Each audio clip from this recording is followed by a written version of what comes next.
সরকার বিরোধী একটি চক্র উত্তাপ ছড়াচ্ছে মধুখালীতে। সাম্প্রদায়িকতার বিষ বাষ্প ছড়িয়ে রাজনৈতিক ফায়দা নিতে চায় এমন তথ্য ফাঁস হয়েছে।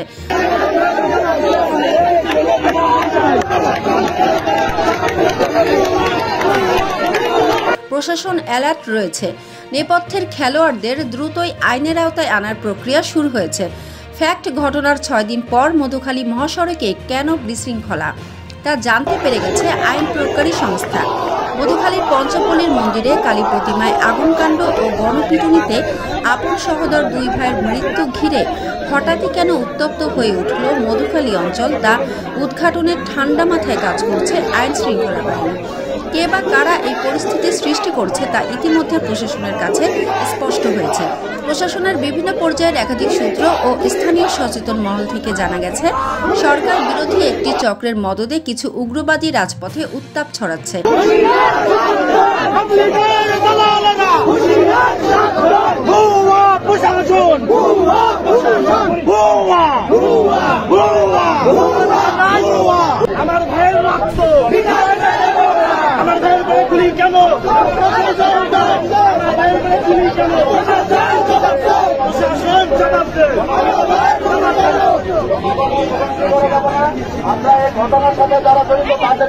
তারা গোটা দেশে সাম্প্রদায়িকতার বিষ বাষ্প ছড়িয়ে রাজনৈতিক ফায়দা আদায়ের অপচেষ্টা করছে। বিষয়টি স্পষ্ট হওয়ায় মঙ্গলবার 3 প্লাটুন বিজিবি মোতায়েন করা হয়। আজ আরও 4 প্লাটুন বিজিবি মোতায়েন করা হয়েছে। পুলিশের পাশাপাশি টহলে রয়েছে বিজিবি সদস্যরা। এর মধ্যেই বেশ কয়েক ঘন্টা সড়ক অবরোধ করে বিশৃঙ্খলার সৃষ্টি করে একটি মহল। Police super SP Mohammad Morshed Alam বিষয়টি নিশ্চিত করেছেন। তিনি বলেন, পরিস্থিতি নিয়ন্ত্রণে বুধবার 24 এপ্রিল সকাল 9টা থেকে 4 প্লাটুন বিজিবি সদস্য মোতায়েন রয়েছে। বিজিবি সদর দপ্তরের জনসংযোগ কর্মকর্তা মোহাম্মদ শরীফুল ইসলাম জানান, ফরিদপুর জেলা প্রশাসনের ম্যাজিস্ট্রেটদের সঙ্গে ফরিদপুর সদর সহ মধুখালী উপজেলার বালিয়াকান্দি পঞ্চপল্লীর নিকটে এবং বাঘাটে বাজার এলাকায় যৌথ বাহিনীর সঙ্গে সমন্বয়ে টহল পরিচালনা করা হচ্ছে। তিনি আরও জানান, বর্তমানে এলাকার পরিস্থিতি স্বাভাবিক রয়েছে। ম্যাজিস্ট্রেট সহ যৌথ বাহিনীর সঙ্গে বিজিবির টহলের পাশাপাশি গ্রাম পুলিশ অবস্থান করছে।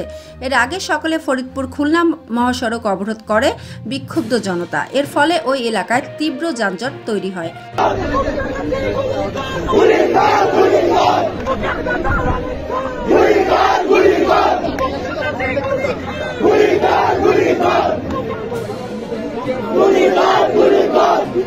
দুপুর 1:30টার দিকে পুলিশের হস্তক্ষেপে পরিস্থিতি নিয়ন্ত্রণে আসে।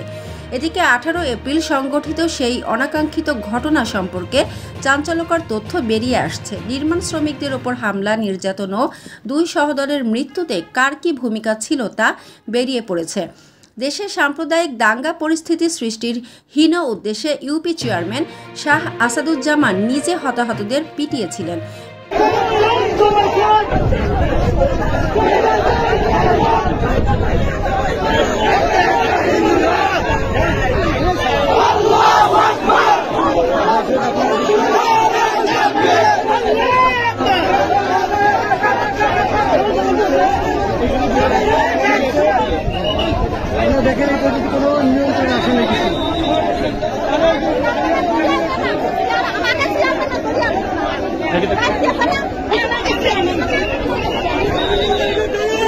এতে অংশ নেন ইউপি মেম্বার অভিজিৎ কুমার। সেই হামলা থেকে বেঁচে ফেরা নসিমন চালক লিটন মোল্লা প্রকৃত সত্য ফাঁস করে বলেছেন, এতে মন্দির কমিটির লোকজন দায়ী না। প্রকৃত ঘটনা ঘটিয়েছেন চেয়ারম্যান শাহ আসাদুজ্জামান ও অজিত মেম্বার। তারা কার মদদে এবং কোন উদ্দেশ্যে হতাহতের ঘটনা ঘটিয়েছিল তা তদন্তে কাজ করছে গোয়েন্দা সংস্থা।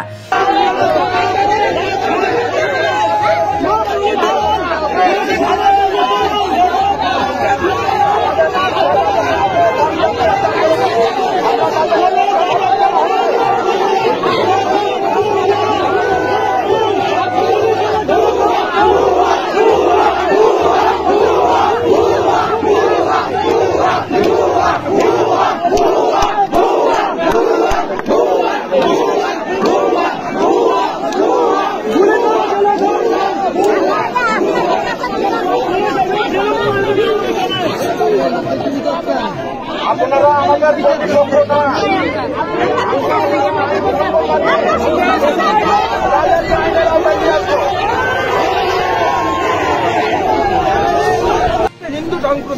মুসলমানের দিকে রাজমিস্ত্রির কাছে গেছে, যে দুই ভাইকে মারছে রাজমিস্ত্রির কাছে গেছে, তারা ওখানে কিচ্ছু জানে না, কিচ্ছু না।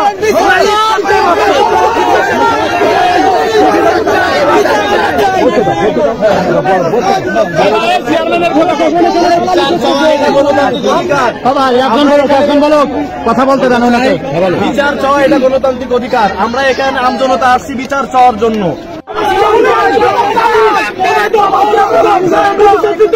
কেন তারা স্বাধীন দেশে এরকম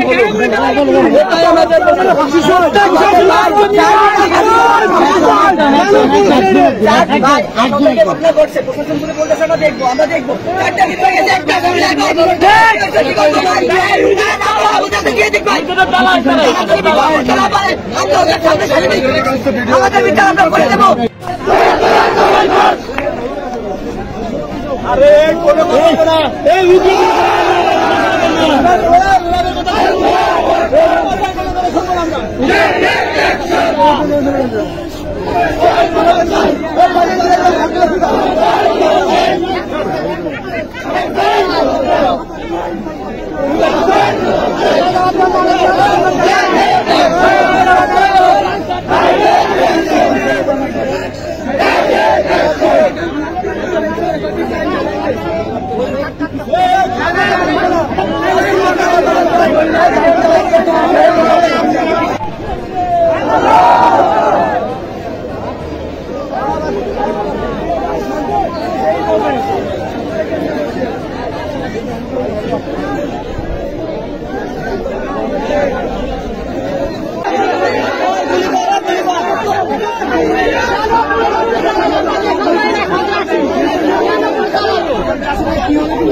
এখন কারা উত্তাল পরিস্থিতি সৃষ্টির পায়তারা করছে তাও প্রশাসনের কাছে পরিষ্কার।